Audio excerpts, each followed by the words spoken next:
Eksklusibong nakakuha ang GMA News ng kopya ng mga SALN o Statement of Assets, Liabilities and Net Worth ng mga mahistrado ng Korte Suprema. Matagal ding hindi isinapubliko ang mga SALN ng mga mahistrado sa pangambang magamit ang nilalamang impormasyon para maimpluwensyahan ang desisyon ng Korte.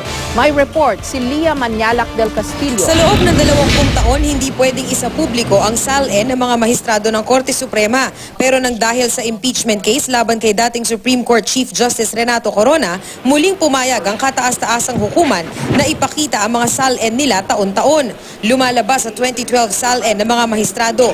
Pinakamayaman si Associate Justice Mariano del Castillo na may mahigit 109 million pesos. Sa kanyang SALN, nagkakahalaga ng halos 44 million pesos ang 4 na bahay ni del Castillo at isang memorial lot.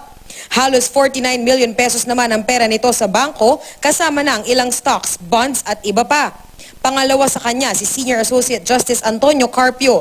May 12 itong bahay at 4 na columbarium niches na may halagang mahigit 27 million pesos. Aabot din sa halos 57 million pesos ang iba pa nitong ari-arian tulad ng mga membership sa mga sports club, kotse at pera sa bangko. Inilista din nito ang mga nakuha niyang mga mana. Ang mga appointee ni Pangulong Aquino na sina Associate Justice Bienvenido Reyes nasa 76 million pesos at Associate Justice Estela Perlas Bernabe na may 73.8 million pesos ang ikatlo at ika-4. Si Reyes may mahigit 38 million pesos na real properties, kasama ang 4 na condominium unit, 6 na bahay at lupa at 3 sasakyan.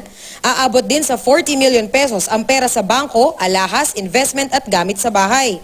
Si Bernabe naman may 8 condo unit, 7 bahay, mga lote at isang 4 na hektaryang agricultural land sa Bulacan na may halagang 53 million pesos.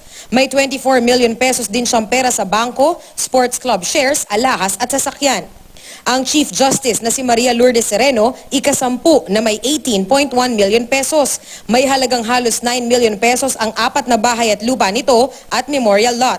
Isang bagong kotse rin ang idineklara ni Sereno na sinimulan niyang bayaran sa taong 2012 bukod sa 3 iba pang kotse. Si Associate Justice Arturo Brion, bumagsak ang nakadeklarang yaman mula 60 million pesos sa 11 million pesos na lang dahil daw sa re-evaluation ng halaga ng mga real property niya at paghihiwalay ng ari-arian ng kanyang asawa. Pinakamahirap naman ang pinakabatang mahistrado na si Marvic Leonen. Wala ring idineklarang bahay at lupa si Leonen na pagmamay-ari niya o di kaya inirerentahan man lang. Kapansin-pansin din sa SALN ng mga mahistrado na mangilan-ngilan sa kanila may mga anak, pamangkin at ilan pang kamag-anak na sa Supreme Court din nagtatrabaho.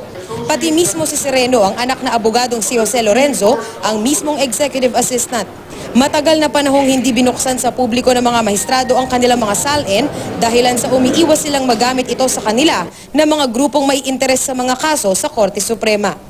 Lia Manialac del Castillo, GMA News.